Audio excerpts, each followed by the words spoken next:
Good morning, good afternoon, good evening. Thank you for joining us today. I'm Miguel Mendez, Marketing Specialist here at Unravel Data. And before we get started, there are three housekeeping reminders that I would like to cover. The first is, throughout the webinar, please drop your questions into the question box, and we'll do our best to answer them live or respond via email if we're short on time. If you submit one of the top 10 questions during this event as ranked by one of our fantastic panelists, you'll earn some cool Unravel swag.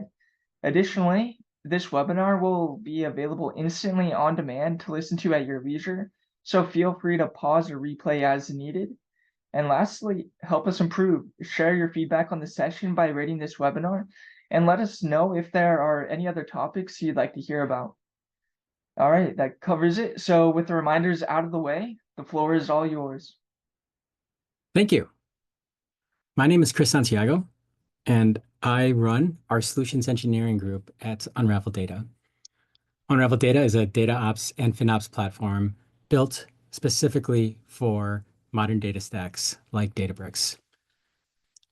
In today's conversation, we will be talking about data platform economics, measuring and improving cost per app in your Databricks environment. For today, we'll be just walking you through why is cost per app important for organizations today. Then we'll walk you through some examples on how customers are solving this today.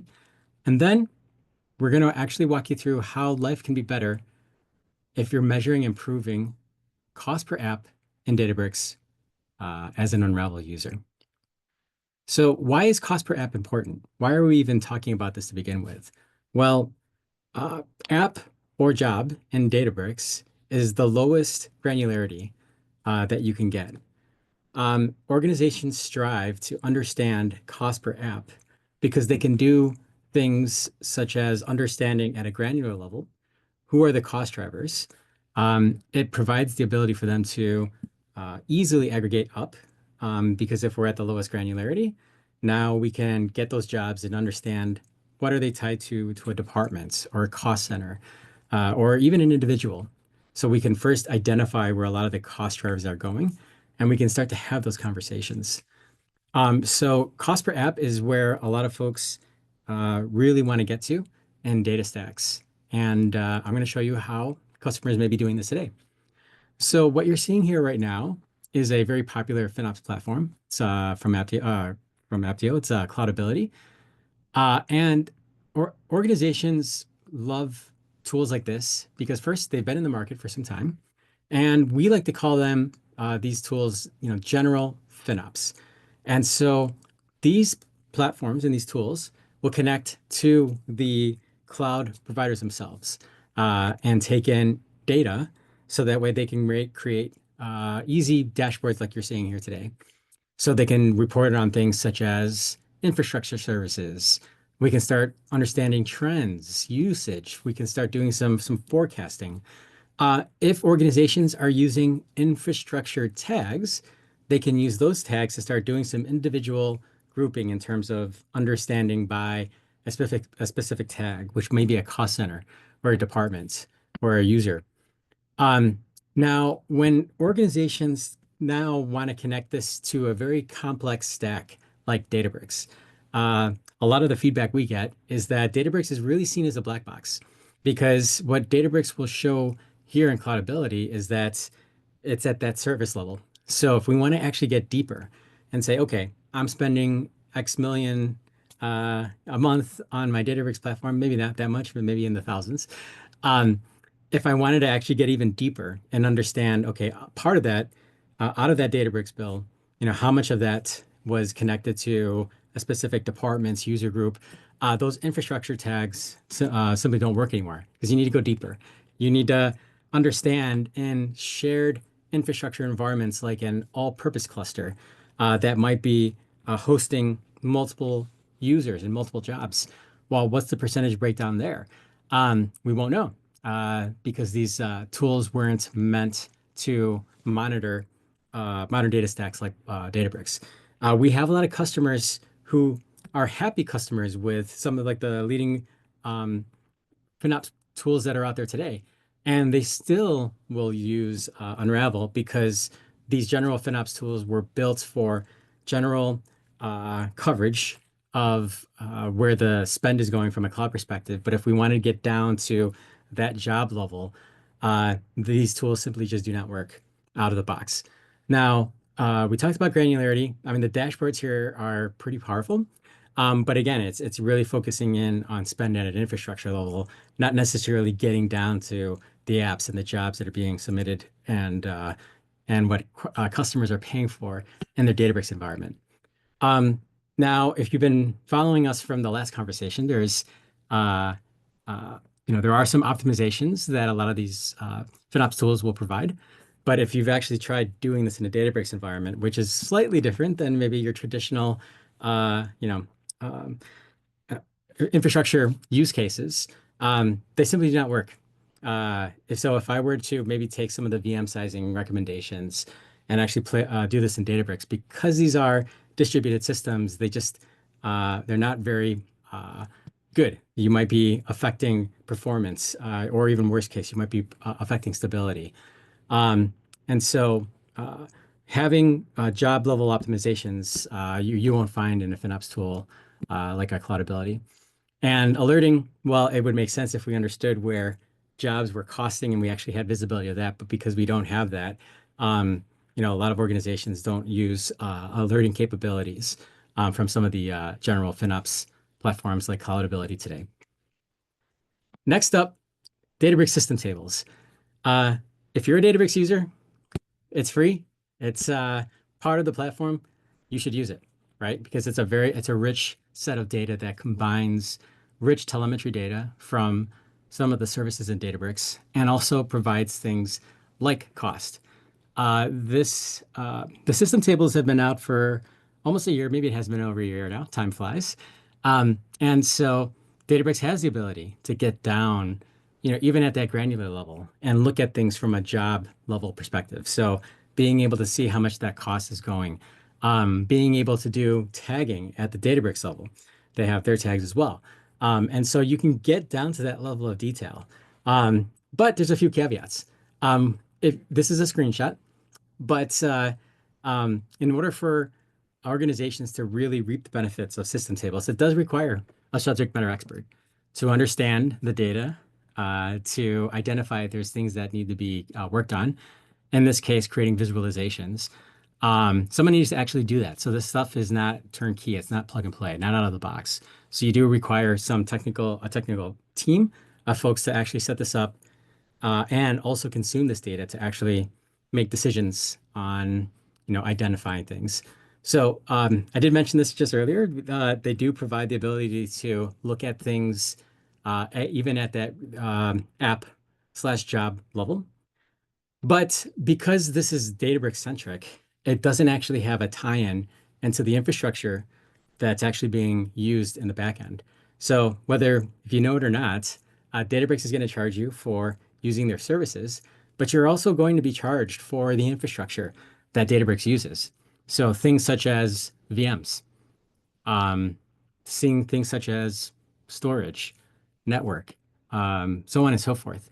You're not going to get that here. So it provides granular visibility into everything's Databricks. But if you needed to expand out and understand more of kind of like this all-in cost, well, it's not solving for that. I was just at a customer site maybe about 2 weeks ago. We were talking to a FinOps team, and their number one big spend on their bill was VMs. And on paper, when they were using their FinOps observability tool, basically it was saying that their most expensive spend was on VMs. Now they know that their Databricks usage has been growing. They also know that Databricks is a large part of that percentage of VMs, if not maybe even the largest. But they have no way of attributing the Databricks spend and relating it to the correlated VMs that were actually being used. So not out of the box. And so a lot of folks struggle when you're only getting partial visibility, when they want to be able to see the all-in cost. Tell me everything that's associated with this Databricks platform down to the job and understanding whatever that all-in cost at the job level. And they're not getting that if they're just using Databricks itself. Last but not least, there is a delay with system tables. So as this information comes in, Databricks needs to process this. And in the back end, there's a batch process that happens, and the tables get updated. The reason why this is important is if we wanted to actually set up alerting. So say, for example, there's a job that's been running for a while, it's starting to cost, and we wanted to be alerted for it. Well, System Tables is not going to be there because it's not real time. And so if you're looking for some real time use cases to do some like action to maybe even set up some governance and guardrails, well, you're not going to get that by just using System Tables today. So, in a nutshell, folks are definitely following the FinOps principles. They're using general FinOps platform tools like Cloudability, like Flexera. They're using Databricks system tables because, hey, it's part of the platform. But what I'd like to do next here is actually move into a demo.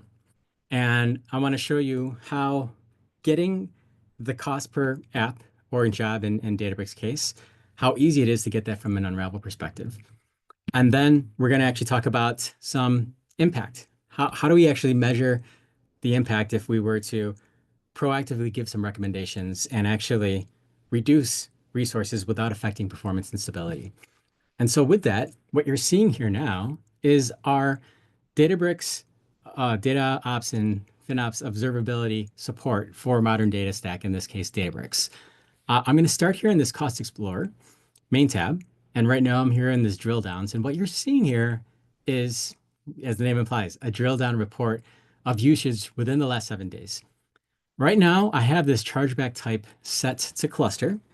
And so that's important. But let's actually go a little bit deeper because I know that these clusters, some of them can be shared environments where there could be many users using that cluster.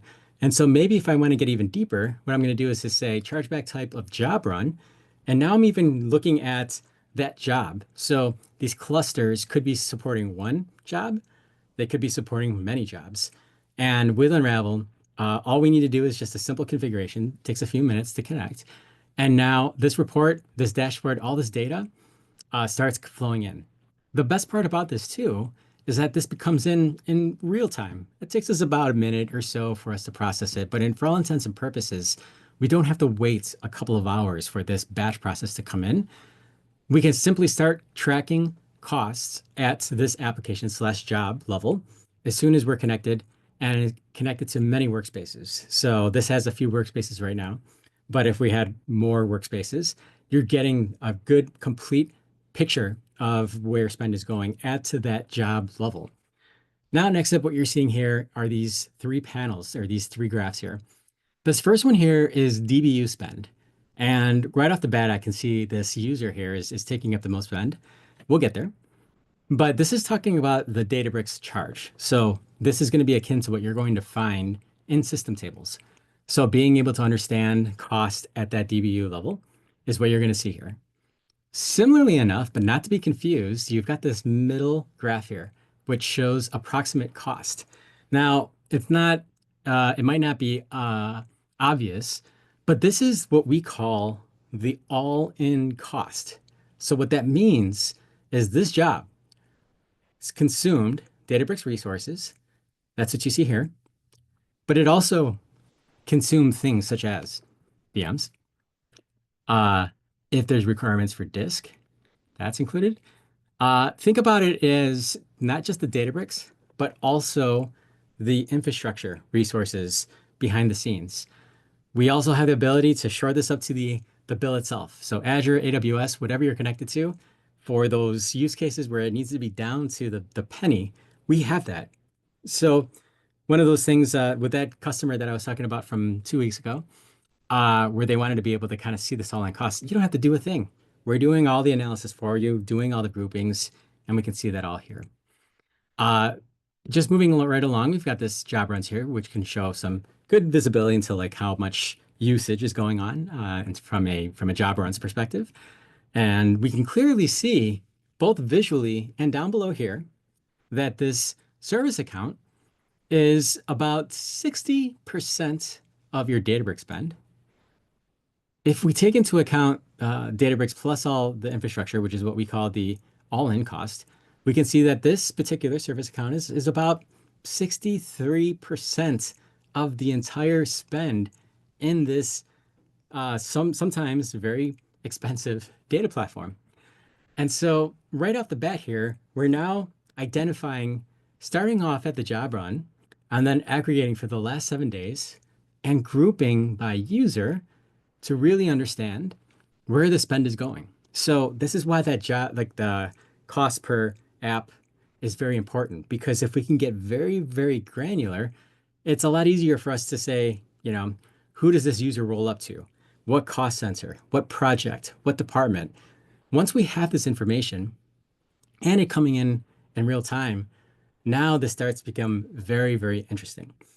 Now, what I'm going to do here next is actually try to understand what are the jobs? What is this user account doing? Because what it's telling me is I need to have a conversation with this user or the owner of this service account. But before I do that, I need a little bit more granular details because this is aggregated a little bit. And so the way I'm going to do it is I'm actually going to click on this optimize tab. And by doing that, what it's doing is it's conveniently taking me to this compute tab over here. And also conveniently, I have this inefficient tab selected.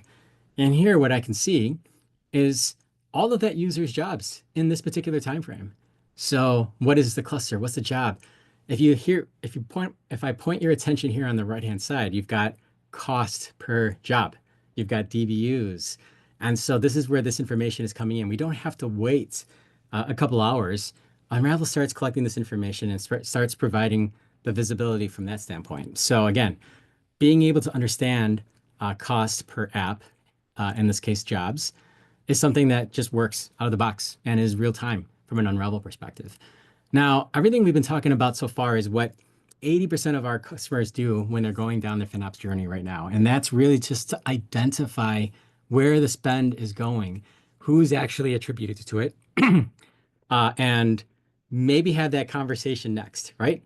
But I'd say a good 20% of organizations are already there, somewhat. If they're using Unravel, it's been accelerated for sure. But the next question is how do I make this better? How do I improve my spend, but without affecting performance? And better yet, let's not affect stability either, because failed jobs are not a good thing as well. And so for my next part of this demo here is I'm actually going to go ahead and drill into this particular job. And there's a lot of information that you're seeing here, but just to kind of highlight what you're looking here. So we are showing again the cost per job, duration, IO, things of that nature. But what I wanted to actually do is actually point your attention on this analysis tab. Now think about this analysis tab as a Databricks expert in the box. We know how complex this is. I come from a development background, and I remember spending hours and hours with a lot of trial and error trying to figure out what's the best configuration. But in this case, I want to point your attention to this efficiency tab. And you can see here the save the node right sizing. If I actually click on it, expand it, what you're seeing here are recommendations to drive cost efficiency for this particular job. So not only are we seeing that right now, this is a small job that I ran. It's about 44 cents, all in cost, of course. You can see what my current instance is here, and then you can actually see what it's recommending here. So if I break this down, we know in the Databricks world that VMs could be driver, VMs could be workers, and they have different roles in this whole entire environment. So we're not going to make a just very general, generic recommendation. We know the inner workings of this because we've been working on modern data use cases for the last 10 plus years. And so with that knowledge, with that backing, we are able to create purpose-built AI to provide recommendations, crisp recommendations. So that way, if we're trying to solve for improving, there's nothing else to do here. We've done the analysis. We've done the historical scenarios. You can be confident that by applying these recommendations, we're going to save about 11.5 at the driver level, 8.5 at the worker level. But rest assured that we're also not going to negatively impact performance. And we're also not going to fail the job from a stability standpoint. And so when you have this, uh, proactively being done for all of your jobs, not only are you able to identify jobs and apps at the at that level, we can now understand, is there room to make things more efficient? And we're spoon feeding and doing the root cause analysis for you or for a very technical team. So we can enable FinOps teams to have that conversation to say, hey, data science team, you are our biggest spend. And Unravel, if I were to aggregate the savings here, are saying that I could save up to 30% simply by you following this link and actually applying the recommendations. Think of how powerful that is if you can bring the accountability back to the end users, the users of the platform, the one that are driving up the spend, and giving folks excuses as to why they can't, why they're not going to, improve their things. They have no more excuses because all the work's been done here. All they need to do is simply apply it. So that's the measuring a cost per app. I'm sorry, identifying. Then measuring is by looking at what the optimizations are and measuring the impact from that. So that's pretty straightforward. The last thing I wanted to actually show here is how do we actually apply this and actually apply governance from that standpoint. There's many ways that we can do this, and we'll cover this in other demos. But for this one, we're going to actually set up a simple budget. And for us to do that, all we got to do is click on this budget tab here. And it's going to take me to this budget. I can give it a name. So I'm going to go, this is my Chris's budget. You can give it a description. This is my budget. I can set the type, the monthly period. That's what most people generally use because they're tracking usage at the monthly level. Say start and end date. So how long is this budget active? I can also look at things in terms of setting up budgets at the global level, at the workspace level. I already started filling this out a little bit. So I'm going to do this at the user level. So I can go ahead and set up my users here. Conveniently, I also have what was last month's consumption for this particular user account. And from there, I can see that I was about 65,000 DBUs, and now I want to set this up to 6,000. I can go and set up notification channels. So think about that as maybe sending alerts to Slack or Teams. Maybe it's a simple email. Maybe it's my ServiceNow. Maybe it's a Jira. It's endless from that standpoint. But once we actually have this set up, and unfortunately, it does take us 24 hours for us to start, monitoring and actually showing it. But I'll walk you through what you see. Once you actually have the budget set up, what we do is we start looking at how that budget, that spend has been going from a trend standpoint. And now we can actually say budgets are either in green, so we're on track to be under budget, which is what, we strive to do. We can be in red, which means that in this case, I've blown maybe I'm at 65,000 in the middle of November, depending on when you're looking at this recording. And if that's the case, then it's going to be a red. And so if we can understand, when we blew our budget, it's possible that we could potentially save the budget by looking for more optimizations from that standpoint. Or it could be yellow. And yellow is something that maybe I set my budget for 60,000. Maybe we're in the middle of November and I'm now 80% of the way there, but I'm in the middle, right? So I haven't blown the budget just yet. But if the usage continues on how it's actually trending, in the last couple of days, I am going to blow the budget. So actually setting up alerts to actually alert organizations at these specific points makes it us to be more proactive to maybe get that yellow budget back into green because we still have some time. So let's look at Unravel. Let's apply some of these recommendations. Get us back on track. If you are red, depending on how red you are, maybe we can get back or not. But even if we can't even get back, at least we know that, in the month of November, I blew my budget, 60% of the way there, and I can plan accordingly for the next budget. So a lot better than where things are at today, where folks don't know where their spend is going. And you have FinOps teams that are trying to provide accountability but struggle to have these very technical conversations with a very technical data stack like Databricks. Why not have Unravel be the alerting mechanism and then also provide the proactive recommendations to hopefully get cost and spend back on track? And all of this is dependent on understanding that granular level of data, which is measuring and tracking cost per app. So today, what we've covered is why it's important to track costs per app in a data platform like Databricks.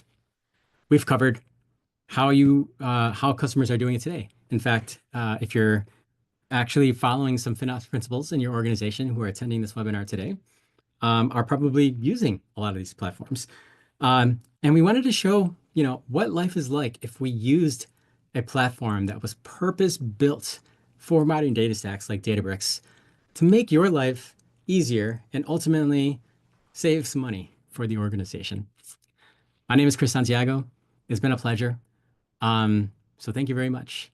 What we're going to do next here is I'm going to go and look at the, looks like we have some questions. So so I'm going to just read them out here and then I'll give you my response. So this first question here is, what are some granular costs I should be tracking in Databricks? Okay, so this came in a little bit earlier, but it's easy to aggregate at whatever level you want if we can just get to that fine grain, the lowest grain granularity. And in this case, it's that job run. Once we have that, it's easy for us to aggregate back up into, okay, that job belongs to this user, belongs to this department, so on and so forth. And so for organizations who really want to understand the cost drivers, the lower granularity that you can get, the more you can identify where that cost drivers is going, and then also start having conversations on optimizing and even setting up some governance and guardrails when you have that visibility. All right, next question here. Can you provide examples of how companies break down their Databricks data silos to improve cost forecasting? Okay. Again, it's kind of talks like what I was talking about before. It starts with identifying the cost drivers in your organization. And again, it's once we have the lowest granular details, in this case, costs by the job level, it's easy for us to aggregate up. Now, the reason why this is important is because you need to identify the folks who can actually affect reducing costs, and that's actually the users themselves. Now, like I had mentioned previously, organizations, FinOps teams specifically, sometimes struggle having this conversation with a very technical audience because you've got the technical Databricks users to say, this is an important pipeline, or hey, this is the next Gen AI project and it has executive visibility. They're going to give you a bunch of excuses because they know that in order for somebody to actually tell them how to actually affect, cost, they need to have a very technical conversation. A lot of folks that have been using Databricks, a lot of the senior folks have been doing this for years. And so you get a lot of this pushback. Now, what if we took Unravel, we took its Databricks expert in the box, and it doesn't really matter where your data teams reside, whether it's the accounting, whether it's the data science, whether it's the AI team. Unravel can be the quote unquote bad guy and let them know, hey, the way that you're running your data pipelines for your next Gen AI project is grossly inefficient. It's overspent by, 30% this month. And Unravel's actually telling me that we could actually save that 30% if you start applying the recommendations simply by just clicking on this link or maybe being embedded in their software development lifecycle process and Unravel proactively telling them in their IDE or in Jira as a comment. So in effect, taking the FinOps team out. That is how you can break some of these data silos to really first identify and understand, how things are trending, provide the optimization to kind of reduce that line from going like straight up to maybe a little bit more linear and sometimes even more flat. And ultimately, having this information is setting up governance and guardrails like with the budgets that I'm showing here previously. Last question here. How long does it typically take to see tangible results and cost management. That's a very hot that's a hot topic for a lot of organizations because everybody wants to be responsible with their cloud spend, but it's been hard. Um, and without Unravel, FinOps teams do struggle to enforce governance and accountability to a technical user base of users that are using the Databricks platform to address cost overruns. Um, some of the excuses that I hear, well, excuse is a strong word, but whatever the valid reasons are, whether it's hey, this is just how it is. We're just dealing with a lot of data. Yeah, you don't understand how this technical stuff works. Yes, it's expensive, but like it's got executive visibility, so on and so forth. What we want to be able to do is empower FinOps teams that are really just trying to just follow the FinOps principles by embedding Unravel into the process and shifting left and fixing a lot of these inefficiencies by Unravel's Databricks expert in the box, but ultimately providing accountability on the consumers of the data platform to do the right thing. That's what we do day in, day out. We work with data organizations, some of the largest data teams out there in the world today, um, ensure that they are doing the right thing and ensuring that we're being responsible with the spend from a Databricks platform. And it all starts by getting down to that granular level of visibility of cost. That's all the time that we have for today. Would love to answer more questions, but I also want to be respectful of time. Again, my name is Chris Santiago.